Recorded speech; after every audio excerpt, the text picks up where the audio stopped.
लोगों को थोड़ा याद दिलाना चाहता हूं। यहाँ पे बैठे हुए आप लोगों का भारतमाला परियोजना में कितना लोगों का जमीन फंसा है? आप लोगों का फंसा है कि नहीं फंसा है? निजघाट लोगों का, निजघाट से आए आप लोग ना, फंसा है जमीन। मैडम जी का भी 1 एकड़ जमीन फंसा हुआ है। बोधोराम चौहान किधर है? बोधोराम चौहान साहब इधर हैं।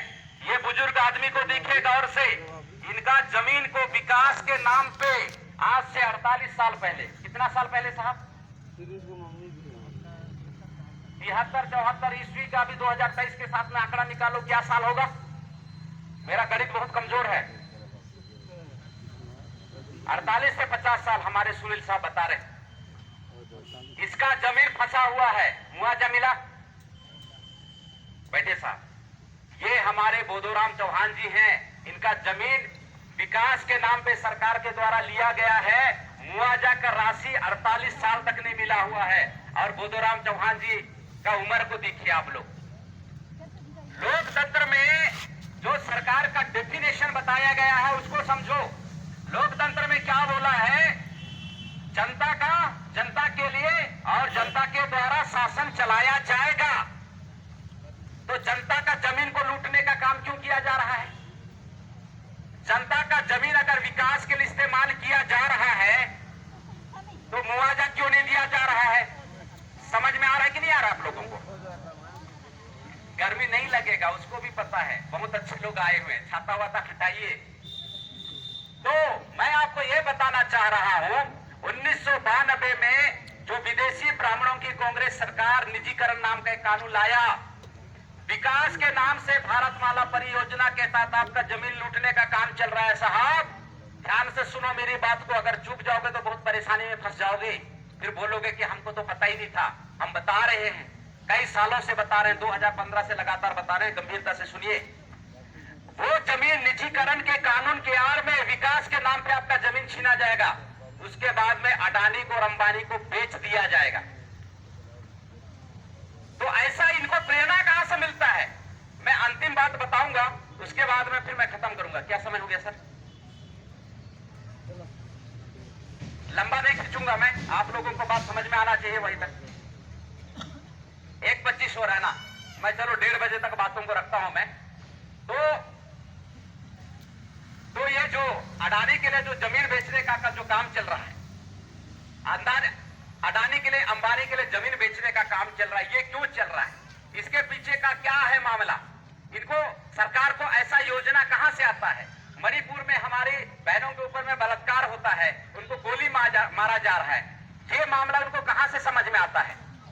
ये बात हमको समझना बहुत जरूरी है, क्योंकि हम लोग अभी जो संघर्ष कर रहे हैं, तो ये संघर्ष का प्रेरणा हमको बाबा साहब अंबेडकर से मिला है।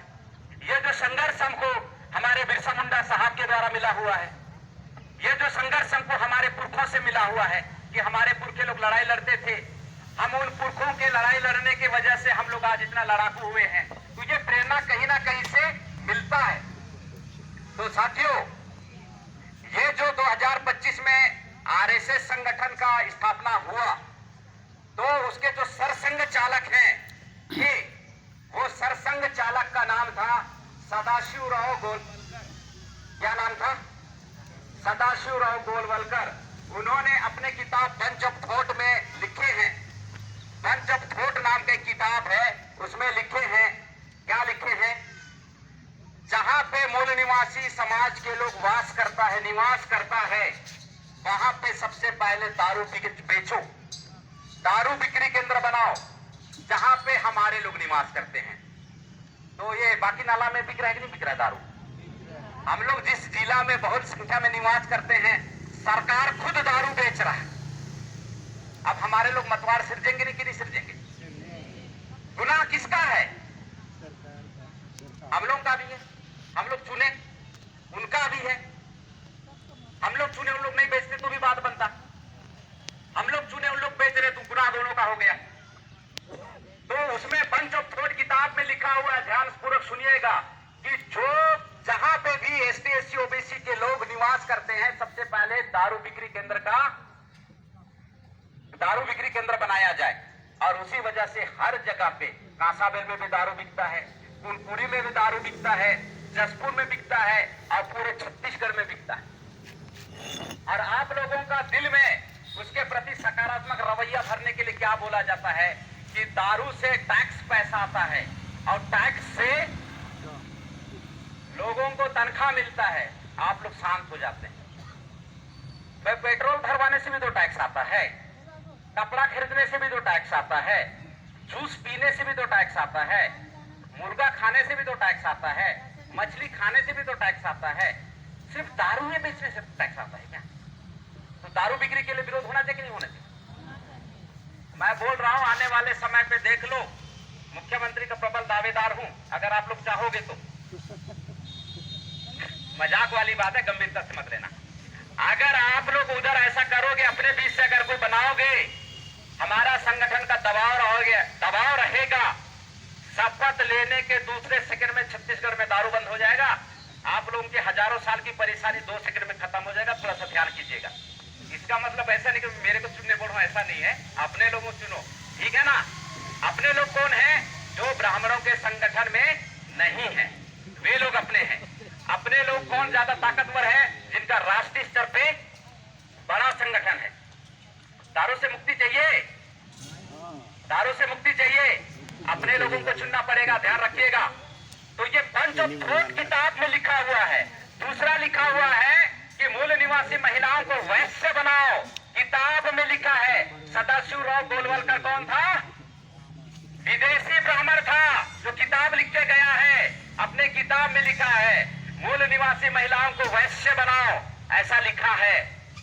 और तीसरा नंबर पे लिखा है साथियों, तीसरा नंबर पे लिखा है, जब भी शासन सत्ता हमारे हाथ में आएगी, क्या लिखा है?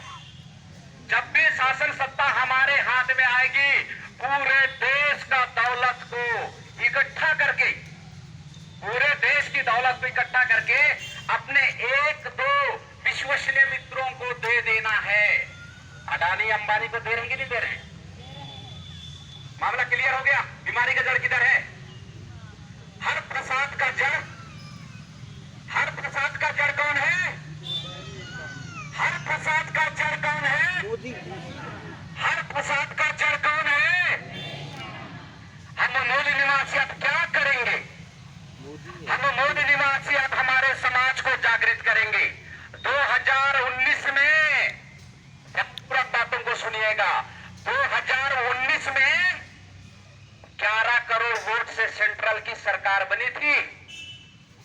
2011 में, ना 2019 में 11 करोड़ वोट का सरकार बना था।